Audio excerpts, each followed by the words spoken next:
BMC जिंकण्याचा एकनाथ शिंदेंचा निर्धार, कामाला लागा, शिंदेंचे पदाधिकाऱ्यांना आदेश, प्रत्येक वॉर्डात फिरून घेणार कामाचा आढावा, महायुती धर्म पाळण्याचाही सल्ला।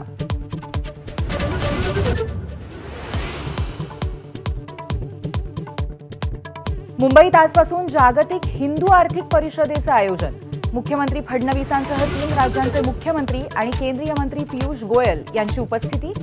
3 दिवसांच्या परिषदेत शाश्वत विकासाची चर्चा अपेक्षित।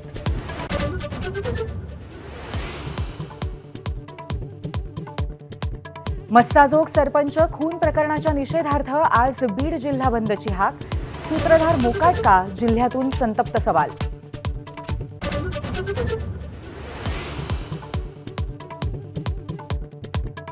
परभणीच्या घटनेला संजय जाधव आणि फौजिया खान जबाबदार, आमदार मेघना बोर्डीकर यांचा आरोप, तर परभणीमध्ये 250 ते 300 जणांवरती गुन्हे।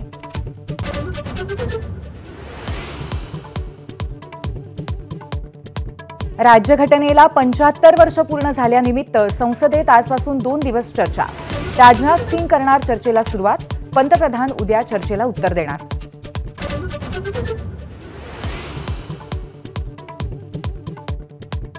नवाब मलिकांविरोधातला प्रकरणाचा तपास 4 आठवड्यात पूर्ण करू, मुंबई पोलिसांची हायकोर्टात हमी, अॅट्रॉसिटी गुन्ह्यात कारवाई का नाही, समीर वानखेडेंचा याचिकेद्वारे सवाल।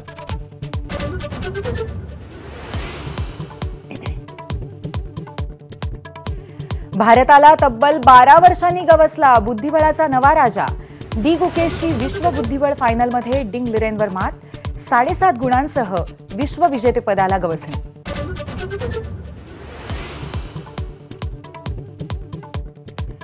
फेरीवाल्यांच्या मुद्द्यावरून सरकारवर मुंबई हायकोर्टाचे कठोर ताशेरे, तुम्हाला जमत नसेल तर कायदा लोकांच्याच हातात द्या, सुनावणी दरम्यान कोर्टाचा संताप।